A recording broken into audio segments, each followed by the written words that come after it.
Hi, welcome back to the Positive Prepper. So today's video is going to have a lot of stuff in it. It's going to be a lot of information. But as always, this is not to fearmonger. It's not to create panic. It's simply to let you know what's going on and try to put it all together in a perspective that's easy to understand. We get saturated by a lot of different news outlets and articles and YouTube videos and, information. I want to try to bring it all down and sort of package it in a way that's easy to understand and in a way that helps you understand that we still should not be panicking, but we absolutely should raise our awareness level, definitely. So the first thing I want to talk about is, according to Pete Buttigieg, don't worry about the gas prices going up. Just go buy a Tesla. Go get an electric car for $55,000 today, and then you won't have to worry about the gas prices. You might have to buy a whole bunch of potatoes to charge it, because, not too many places have charging stations. But, hey, you won't have to worry about gas prices. So, kind of shows the disconnect from the elites with the common people, right? So, let's talk about the gas prices. So, I don't know what it closed at today, Tuesday. Last time I checked, it was right around $130 a barrel of crude oil. It had gone up to 130, and then it had gone down a little bit, and then it went back up. I think it was even like 134 or something like that. Many people are saying that it could hit $200 a barrel by the end of the month. That's only in a few weeks. If that happens, gas will be roughly around $7, probably a little bit more a gallon. And then there's other people saying that it could hit $300 a barrel by the end of the summer. That would put gas at $10 a gallon. So there's a formula. So when you see the price of a barrel, you can figure out what the cost per gallon would be, roughly. It doesn't take into consideration the other things like the trucking costs and that type of thing. This is just the barrel cost, okay? So if you take the barrel cost, so let's say it's $200 for a crude oil barrel. Take that number and divide it by 42. Then you take that number and divide it by 2. And then you take that number and multiply it by 3. That gives you a general idea. When you see the price of a barrel on the news, you can do your calculation to figure out approximately what gas is going to be. So it's a tool to put in your tool belt to prepare for what you are going to be paying at the gas pump. Now, what is our current administration's plan now that we are not going to be getting oil from Russia? Well, we're going to get it from Venezuela. Oh, goody. Let me tell you why that is not a good thing. So first of all, remember a few years ago, we happened to be independent, right? Energy independent. We didn't have to get it from anywhere else. Well, that changed on January 20th, right? But here's the thing about Venezuela and why this is not a good thing. So, China and Russia, and I'm gonna just kind of gloss over this real quick. China and Russia essentially both have ties in Venezuela, as well as a lot of other South American countries, including Cuba. So China came in, and China's got that credit scoring system that they do, right? Whether or not you can buy a car, buy a house, where you can travel. Well, they helped Venezuela come up with what they call the Homeland Card. And this is to provide food and medicine to the civilians, but it also tracks their voting as well as their social media use. So very similar to what China has. Where it gets a little hokey is that China and Russia both have an influence there. But they're kind of playing this tug-of-war over who's going to have more control. So if we decide to go into Venezuela and get our oil from there, where do you think that money's going to go? It's not going to go to the Venezuelan citizens, right, to help with their infrastructure, you know, their food, their water, their services, commodities, right? It's going to go to either China or Russia. That's, you know, and then we're legitimizing the Maduro regime, which absolutely should not be done. So, you know, but that's the current administration's route that they're going to take. Instead of opening our own pipelines and tapping into our own resources, we are still going to, in effect, hand that money again to China or Russia. The absurdity and the frustration I get, you know, looking into everything and researching it, does not make me a happy camper. Let's talk about food prices. So we already know that food prices are going up. I don't have to say that. We know things are short. I don't have to say that. But because of what's going on in Ukraine and Russia right now, our corn and wheat prices are going to go up 40 to 50%. So anything, your cereals, your oatmeal, granola bars, any of that stuff, you know, your oils, all of that, corn oil, for example, all of those prices are going to go up immensely. Okay, so it's something that you need to think about and keep in the back of your mind. Part of the reason why these prices are going to go up, it's not just because Russia and Ukraine are not going to be able to export what they would normally export, but because of the protectionist measures that a lot of countries are taking to protect themselves. So, for example, Hungary, they're not going to export anything. They're going to keep it in their own country to feed their own people, similar to what China's doing. But there's a lot more countries that are doing this, so there's less of these commodities that are circulating around the globe. It makes all of those prices go up. Okay?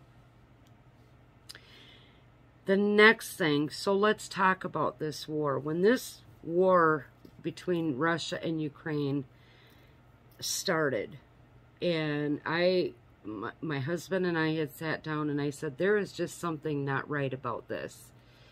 And you know, it's a point he's probably tired of hearing about, but it's something that just, I can't let it go. There's something that just doesn't add up. And there's more things that add to that as this time goes on. Okay? So the first thing is Russia put 150,000 troops on the Ukrainian border, both in Belarus and in Russia. Right? That was the count. Russia has 800 to 900,000 active military. Where's the rest of their military? Now, did they think that 150,000 troops, they were going to be, you know, once and done, go in, boom, put in the new puppet regime, and it was all over? Or are the rest of those troops doing something else? And the reason I ask that is because as things seem to be, according to our media, falling apart, why wasn't Russia reinforcing that with the other troops? Now so that's one avenue. Where's the rest of the Russian troops? Another thing is this supposedly, you know, however long mile convoy of tanks that got stuck in the mud or ran out of gas or, you know, whatever the propaganda says on any given day, perhaps those were never intended to go into Ukraine.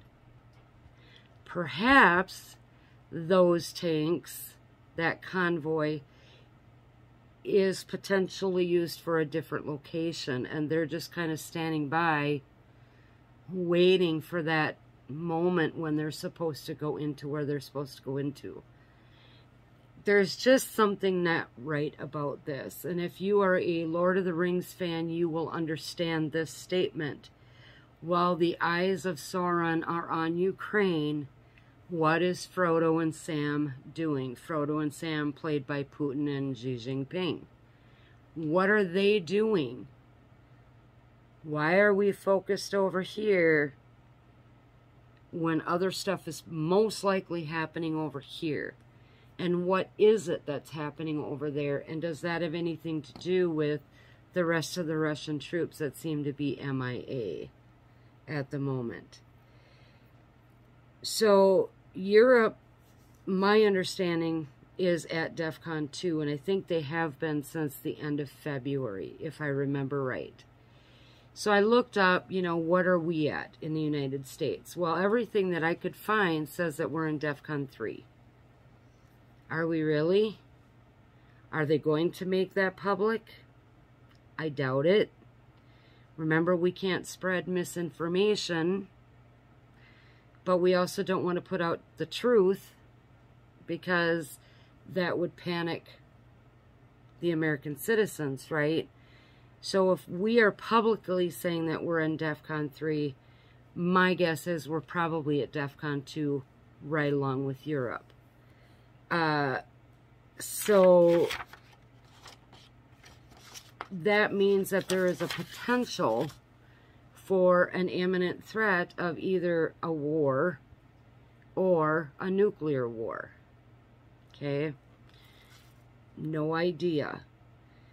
One of the targets that could possibly be targeted if we did end up with a war here, and it's something I don't know where many of you are from, and if you are a new subscriber to my channel, by the way, I want to say welcome and thank you. Don't forget to hit that notification bell. One of the possible targets in Oregon, I think it's pronounced Hermiston, and this is just one example of the many targets we have here, but in Oregon, there are roughly like 10,000 mounds over acres and acres and acres. And each mound, each single mound, has 1 ton of chemical weapons and artillery. Now, if that were to get hit by a missile, think of the absolute devastation on that eastern side. It would be insane, right?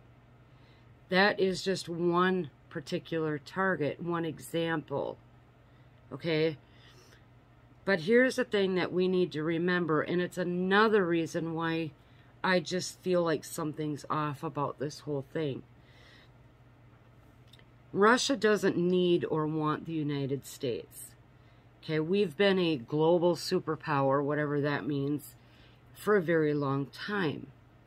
Well, Russia has wanted to fill those shoes. And so they would rather just wipe us off the map. And they'd be perfectly fine with that.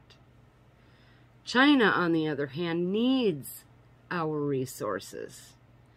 Okay, they would not want anything to happen to our land. You know, they wouldn't want us nuked, wiped off the map, because they need our resources. So what is the compromise then between the two, between Frodo and Sam?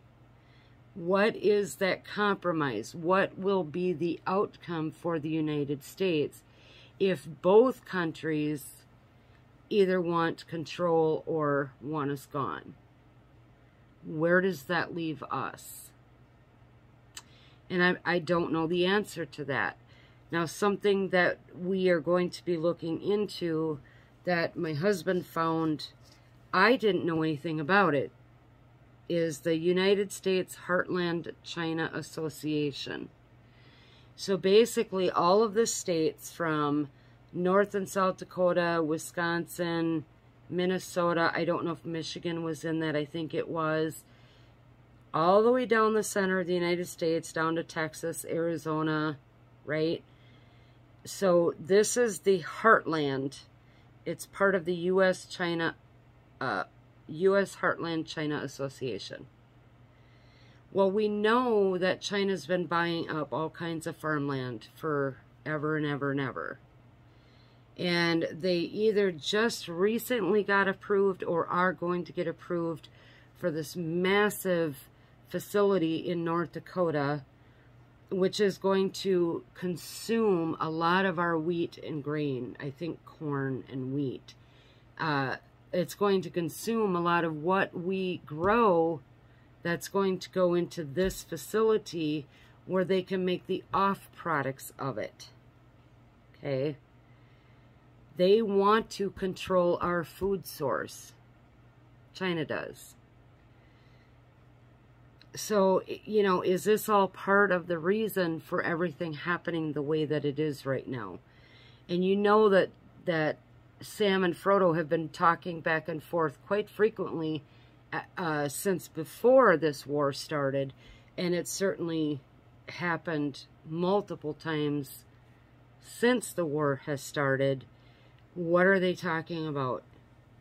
Are they trying to figure out a compromise as to the outcome of the United States? I don't know the answer to that, but something about this whole thing just does not make sense to me. One of the things that has me, again, thinking that maybe our DEFCON is a little bit higher. So in Europe, they just recently bought shipments of thousands, and I mean thousands, of PPEs. But that also includes your decontamination booths, gas masks, gowns, gloves, all of these things that you would normally put in context of nuclear. Okay, especially when they talk about decontamination booths. They just recently, and I'm talking recently, within like the last day or two, ordered thousands of these. They basically are cleaning the biggest supplier of this equipment out of their stock. Okay, why are they doing that? I'm assuming it's because they are thinking things are going to get pretty rough. And what is the United States doing to protect we, the American people? I haven't heard of any of those major shipments coming here yet. So, you know, these are just some things to think about.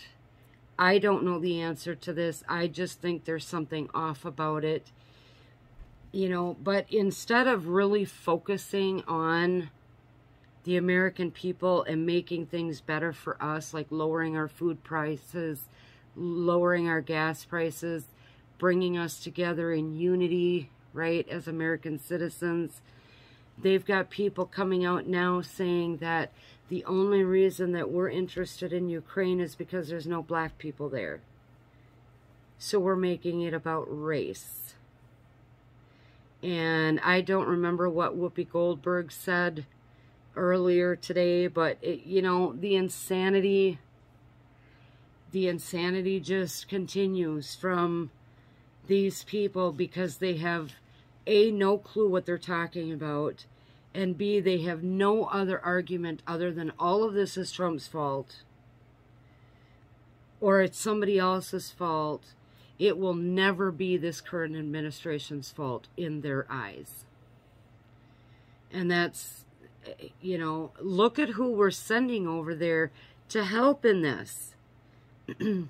We're sending the fake VP over there. And when she was asked in a podcast to explain this war, well, she talked like she was talking to third graders. Well, see, Ukraine is this small country over in Europe, and Russia's another country over there, but it's way bigger. She doesn't have a clue. She couldn't figure out how to help the southern border. She never did a damn thing about it.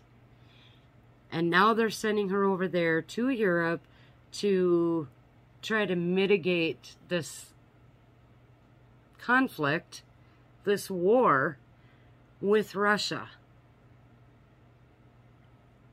It blows my mind, the stupidity, the collective stupidity right now that's happening. I just don't understand it. So, sorry I had to get in a little 2-minute rant there, but so as preppers, here's what we need to be doing, okay? So, one of the things that I think I had talked about in one of my previous videos was getting potassium iodide for in the event of a nuclear war, okay? I want you to do some research on Pectin, pears, and kelp, okay? This is what I have found. If you find something different, please email me or put it in the comments below. But this is what I have found. Pectin, so if you take pectin, it's a thickener, basically. So when you ingest it, it basically coats your stomach and it draws out things out of your digestive system. And if you are unable to have potassium iodide, if you ingest pectin, it can actually take that out of you before it gets to your thyroid glands. There was a study that was done in the Swiss Medical Weekly. They gave Pectin to children after the Chernobyl incident, and it reduced their exposure in their thyroid gland by 63%. So it's, it's worth looking into. It is something it's way more of it available, way cheaper. And along those lines is pears, eating pears if you are exposed to radiation. Pears are naturally very high in pectin. And so it would work the same way. You eat the pear, the pectin coats that stomach and the digestive tract. It takes that stuff out. It decreases the chances of that getting to your thyroid. Kelp works a little bit differently. And this is sea kelp, okay? They come in capsules, I think, that you open. It's like powder inside. They have organic iodine, which will saturate your thyroid gland, and it keeps that radioactive iodine out of your thyroid gland. Now, I'm not a doctor. I'm not a scientist. I'm just me from the Midwest. So do your own research on that. I think you'll be really fascinated with what you find about that. But potassium iodide is going to be a lot harder to get, especially if Europe is buying up all of this stuff.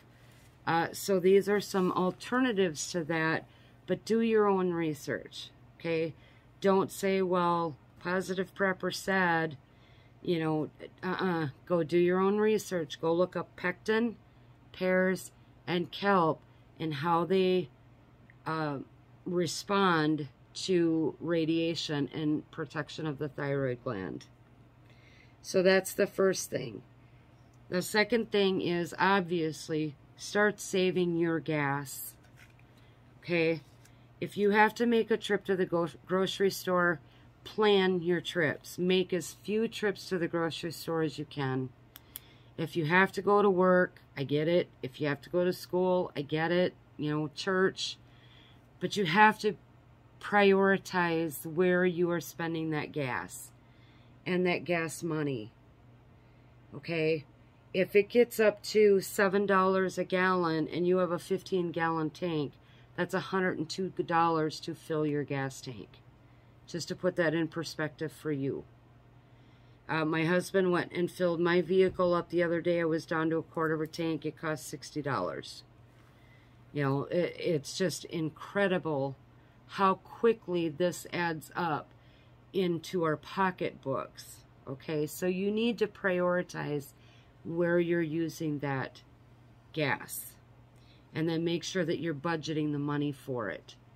If you have the ability to store gas and you fill gas cans, you have to cycle through that. Okay, gas that way stored will last about 3 months. If you add in an additive to it, it might last 6 to 9 months. I've heard that you can actually get it to last longer than that, but again, don't take my word for that. But you can get it to last at least 6 months if you put the preservative in there. Okay? But the point is, prioritize where your gas is going, and then budget your money for what it costs you weekly in gas to go to work, you know, do your necessary running, I'll put it that way. Stock up on your oats, your grains, your cereals, anything, your corn oils, sunflowers, your sunflower oil. I can't remember what country produces the majority of that, but they're not going to be exporting that as much. So stock up on your cereals, your oatmeal, your granola bars. Don't forget to go to places like your Dollar General and your Dollar Tree. Think outside of Walmart and your big box stores. Go to your smaller box stores, right? I know in our area, when Walmart was running out of TP, our DG had a huge supply of it, because people just don't think of that. So go to your Dollar Tree, go to your Dollar General, whatever you have available in your area, and start stocking up on those grain things. And then also don't forget your aspirins, your Tylenols, your over-the-counter medications, because those also are either going to be very difficult to get, or their prices are going to go way up. So again, look for those other places to purchase those. And the last thing is, this of all times is the time to stay aware of what's going on. There is no media out there. I don't care if it's MSM or if it's, you know, like Fox News or Newsmax. None of these channels are going to say, oh my gosh, we're at DEFCON 1, everybody panic. They're not going to tell you that. They're not going to tell you our military movements. Okay? But if you are aware, you can keep an eye on, especially on the skies, because if we go to DEFCON 1, you're going to see a lot more military movement in the skies. If you hear that our person in charge in the White House right now is going to go on an extended leave to Delaware, wherever it is he goes, don't believe that. They just flew the Doomsday plane. It was either this week or last week. I don't remember. It's the first time it's been flown in a very long time. The Doomsday plane is essentially where the government would work out of, and it's not Air Force One. It's a sleeker, modernized Doomsday plane where basically they could just be in for a very long time, either to get to where they need to go or just stay in. It can be refueled in the air, and that has now been flown. So there's something going on, so you have to pay attention to what's not being said as well as what is being said. So I just wanted to let you guys know that. I wish I could put my finger on it. Something doesn't seem right. It's probably all a part of the NWO that we're all aware of. Just stay aware. Stay prepared. Don't panic. Stay calm. But keep prepping. Budget your money accordingly. And hopefully that we can all get through this together. And hopefully by the grace of God, things will get turned around and He will have mercy on the United States and the world. So pray. God bless.